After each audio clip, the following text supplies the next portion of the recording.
سلام. سلام.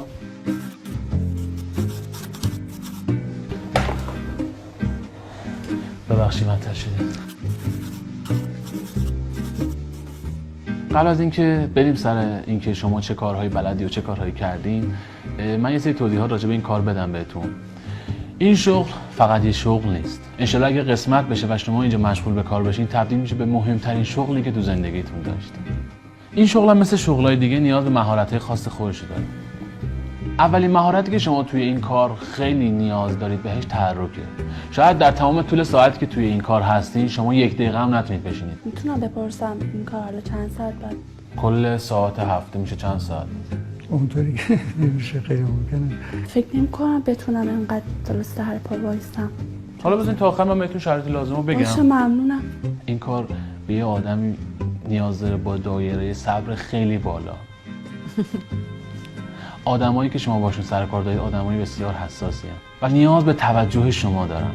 صبح تا شب باید بهشون خدمت کنید و شب شاید همون آدما ازتون بخوان تا صبح باهاشون بیدار بمونید. نمیشه که اینطوری. باید بشه.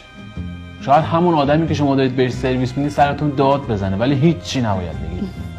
ما در واقع دنبال فردی هستیم که آشپزی، پزشکی، حسابداری، نمیدونم پرستاری، همه اینا رو از بر باشه. با این شرایط تو آگهیتون نبود اصلا. خب دیگه برای همین خواستیم بیاد اینجا که اینا رو بهتون توضیح بدیم. شاید اون آدمایی که شما باشون سر و کار دارید ازتون یک لحظه سرویس پزشکی بخوان، یک لحظه سرویس پرستاری بخوان، یک لحظه سرویس آشپزی بخوان، یا شاید همه رو یک جا. ببخشید مثل بیگاری کشیدنه تا کار کردم. ببخشید البته من اینو میگم. نه خواهش می‌کنم، میتونه بیگاری کشیدن هم باشه. هر اسمی که شما میتونید روش بذارید. شما باید بتونید توی محیط خیلی خیلی بی‌نظم کار کنید. همون محیط رو مرتبش بکنید و همون آدما دوباره اونجا رو کر و کثیفش بکنن. و باز نباید خنبر رو بیارید و باید لبخند بزنید.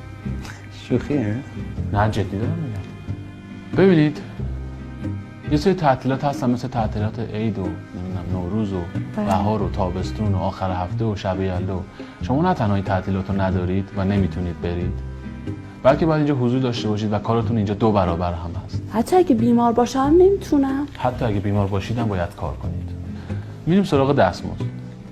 با تمام شرایطی که بهتون توضیح دادم، حالا سخت یا غیر سخت، شما رقم پیشنهادیتون چقدره؟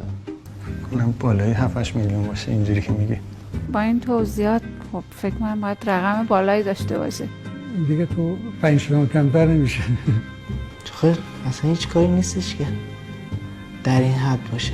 فکر نکنم مبلغ خاصی بشه گفت برای این کار. باید بهتون اعلام کنم توی این شغل مطلق حقوقی به شما پرداخت نمیشه. ببخشید خب شخص باید خیلی دیوانه باشه که واسه این کار. چه آگهی زدیم. حالا با تمام این شرایط این شغل رو قبول میکنید؟ نه. و اگه الان بهتون بگم با همه این شرایطی که بهتون گفتم و بدون 1 ریال پول خیلی آدما هستن که دارن این کار رو انجام میدن، باورتون میشه؟ هستن؟ هستن. کار میکنن؟ دارن کار میکنن. یه نفرم نه، میلیاردها آدم توی کره زمین با این شرایط و بدون 1 ریال پول دارن کار میکنن.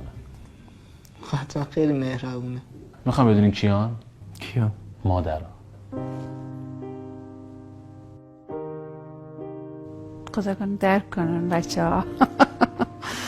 مادرها که یه عمری زحمت میکشن آخرش هم موضوع نمیگیرم.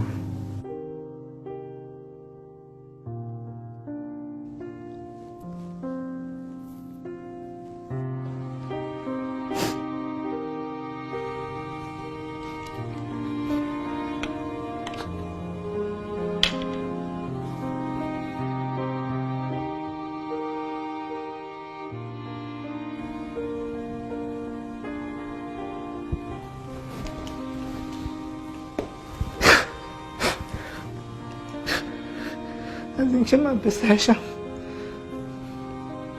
هیچ وقت رو سفیدش نکردم.